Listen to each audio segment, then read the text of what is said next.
in the most tangible way every day on the job. Another insight. Often, the guy who goes around in the Jeep, and many of the managers get wages, they get paid wages, so much an hour, or a salary. So for example, this raises the following question. What in Marxism is the meaning of the term the working class, or the wage-earning class, or the proletariat? Because this is a term that lumps together, for example, everybody who's paid a salary by the board of directors, all of the employees. But in Marxian theory, we have to split the employees into two fundamentally different groups. One group that produces the surplus, and another one that lives off of it and doesn't produce any surplus. Marx gives a name to this. These are called productive laborers, his phrase.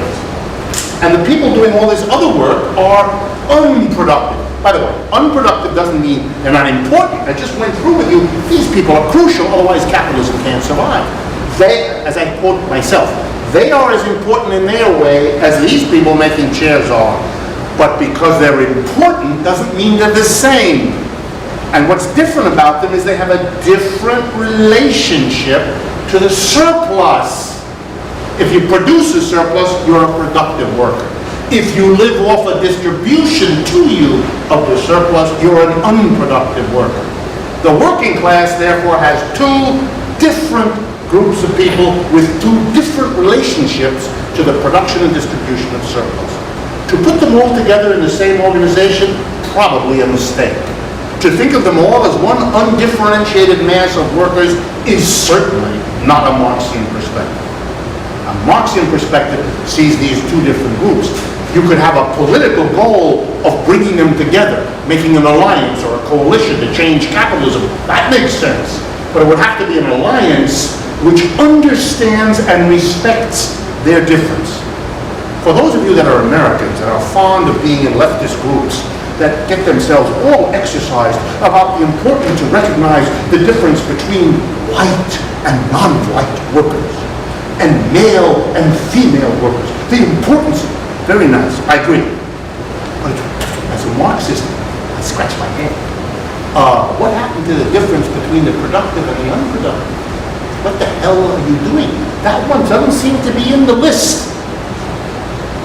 Racial and gender and sexual preference, we know what the ones are that we're all supposed to bow down to, and I'm in favor of respecting those differences. But I find it charming that the Marxist difference isn't among the usual list. It means you need different organizations, different appeals. Unions that have tried to act as if all the workers were the same have had horrific difficulties, and one of the reasons is they didn't respect this difference.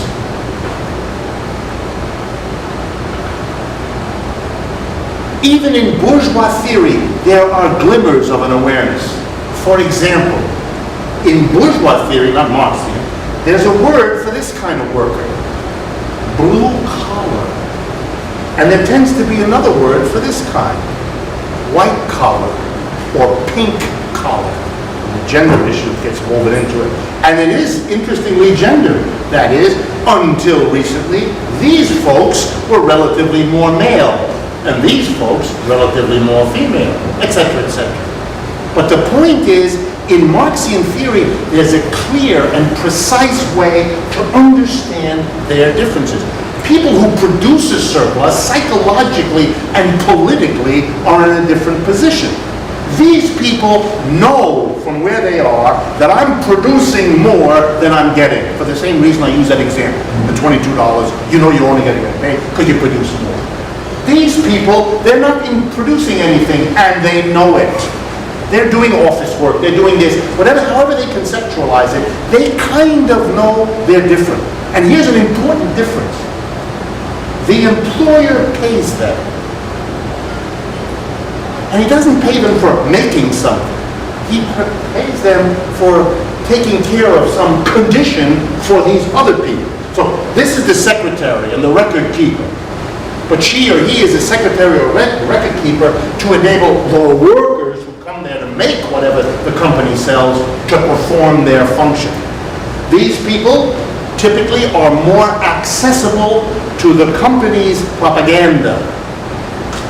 These people, not always, but typically less so. These are important differences which Marxian theory highlights by the way of setting up this kind of surplus analysis. But perhaps the most important to come back to is this. If the system were different, all of this surplus could and would be used in radically different ways. And I want to take you through some of them, so you begin to get a sense of what opens up when you understand it this way.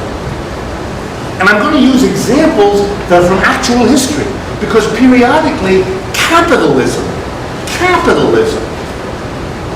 decided to get rid of one of these, and you can see why. Suppose boards of directors of corporations making chairs and software and hamburgers and shirts are really feeling the pressure. We do not have enough surplus to take care of all the things that have to be taken care of to keep going. By the way, in Marxian theory, you know what a crisis is? It isn't when there's unemployment, and not what we have now. A crisis for Marxism is when the capitalists do not have enough surplus to satisfy all of the distributions that their system's reproduction requires. That's a crisis.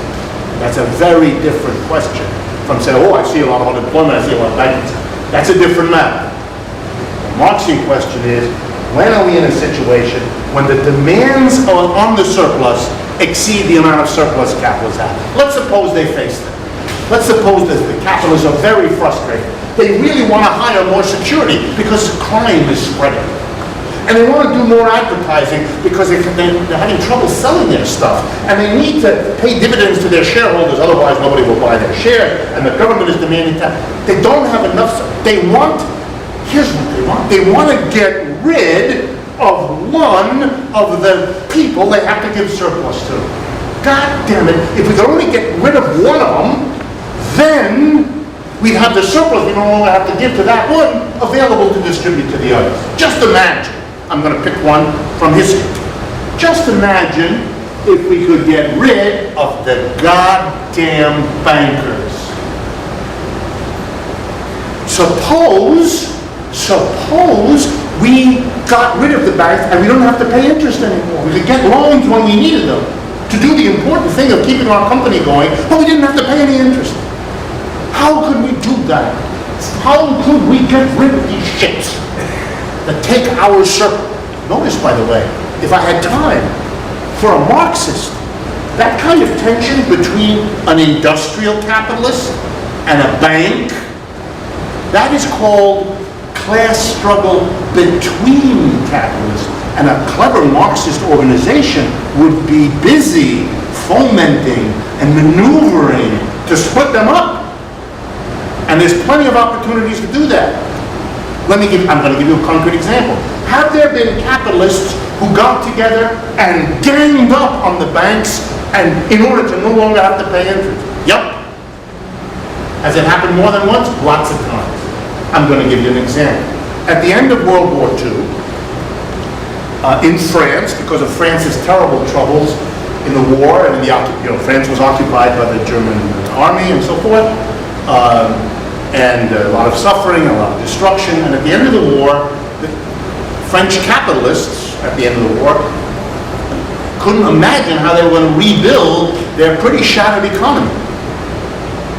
And the industrial capitalists said, okay, one of the things we need to be able to have a lot of money to build up and repair our infrastructure and buy new machines.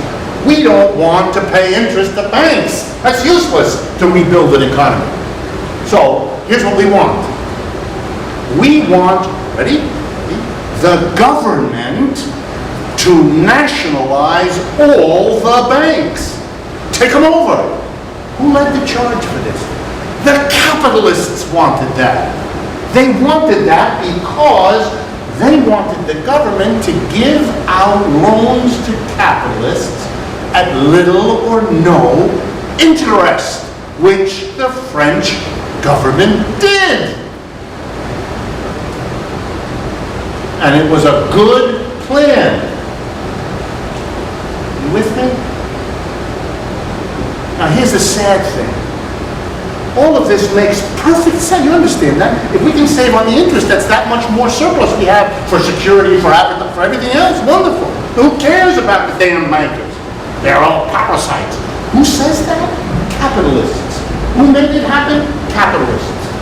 The only funny thing was that the capitalists could do it because the communists and the socialists lined up behind them, believing that this had something to do with socialism, which it doesn't. It has to do with capitalism's better functioning. And as soon as they were out of the woods and they felt good again, they had every intention to give it back to those bankers, because the other capitalists didn't like the image, right? It's the dangerous image. We get rid of these capitalists to make capitalism work better. That might lead people to have the idea, oh, easy, get rid of those, that's a little dangerous, they don't want that. But they were more than happy to smash the banks. But the tragedy is, if you're not a Marxist, you don't understand Marxism, you might have thought this was a great movement to the left. No, it wasn't. American example. American corporations across the whole 20th century, but particularly in the second half of the 20th century, were getting really upset by the amount of their surplus they had to give to certain monopolists. It happened in the 19th century too. Capitalists got angry. They said the railroads, they have us over a barrel. If I want to move stuff from Iowa to Philadelphia, I got to use a railroad. There's nothing else that's practical. And the railroads are stealing out there, hitting with rates. I don't want it. Here's another example. I need electricity, but there's only really one electric utility in my area, and they're charged. I don't, and guess what? Capitalists, furious that a disproportionate amount of their surplus had to go pay for this crap, said, I want the American government to come in and take over this thing. And that's why we have Amtrak. What is Amtrak? And if you follow this, you'll learn something that you'll never again be fooled by the New York Times. Amtrak is a way to allow capitalists in general to save a ton of money on rail freight because the government runs it and runs it cheaper than a private company would, and than the old private company did. That's the point. And let me say this in different words. The point of Amtrak is to run at a loss because it's a subsidy to every other capitalist. Imagine then what a Marxist must do when watching television and listening to a congressman or woman or a senator saying to us, you know that Amtrak, they don't make any money. You see, when the government runs a business, it loses money. You moron! That's the